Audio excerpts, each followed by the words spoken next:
ഇന്നത്തെ lunch box നോക്കാം. മറൂസിനിതാ ചപ്പാത്തിയിൽ omelette ആക്കിയിട്ട് കെച്ചപ്പും തേച്ച് വെക്കുന്നുണ്ട്. സ്നാക്സിനായിട്ട് 2 റിസ്ക്കാണ് വെക്കുന്നത്, വേറെ ഒന്നും ഇല്ലാത്തതുകൊണ്ട്. ഈന്തപ്പഴം വെക്കേണ്ടത് ചോദിച്ചപ്പം വേണ്ടാന്ന് പറഞ്ഞ്. റംസുനും റൈഹുനും എന്താ സോയ ബിരിയാണി തയ്യാറാക്കാനായിട്ട് സോയ ഒന്ന് മസാല വരട്ടിയിട്ട് ഒന്ന് ഫ്രൈ ചെയ്തെടുക്കണം. ഡീപ് ഫ്രൈ ഒന്നും ചെയ്യേണ്ട, ഇതേപോലെ ഷാലോ ഫ്രൈ ചെയ്തെടുത്താൽ മതി.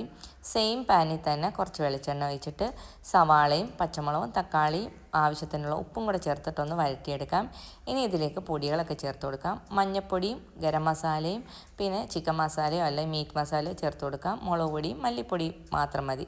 ഇത്രയും കൂട്ടിയിട്ടൊന്ന് വഴറ്റിയെടുത്തിട്ട് കുറച്ച് വെള്ളം കൂടെ ചേർത്തിട്ടൊന്ന് മിക്സ് ചെയ്തെടുത്തിട്ട് ഫ്രൈ ചെയ്ത് വെച്ചിരിക്കുന്ന സോയ ചേർത്തെടുത്ത് കഴിഞ്ഞാൽ നമ്മുടെ മസാല റെഡിയായിട്ട് കിട്ടും. ഇനി ഒന്ന് ബിരിയാണി സെറ്റ് ചെയ്തെടുക്കാം. അതിനായിട്ട് ഒരു പാത്രത്തിൽ ഇതേപോലെ നെയ്യ് തടവിയിട്ട് അതിൻ്റെ മുകളിൽ ചോറ് വേവിച്ച് വെച്ചിരിക്കുന്ന ചോറും പിന്നെ ഈ മസാല ഇട്ട് കൊടുക്കുക. പിന്നെ അതിൻ്റെ മുകളിൽ വീണ്ടും ചോറിട്ട് കൊടുക്കുക.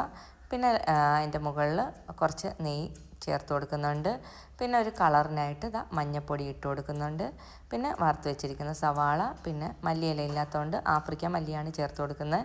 എന്നിട്ട് ഒരു 2-3 മിനിറ്റ് ഒന്ന് ലോ ഫ്ലെയിമിൽ വെച്ചെടുഞ്ഞാൽ അടിപൊളി ബിരിയാണി കിട്ടും. അപ്പോൾ എല്ലാവരും ഒന്ന് ട്രൈ ചെയ്ത് നോക്കണം. അപ്പോൾ ഇത്രയേ ഉള്ളൂ ഇന്ന്.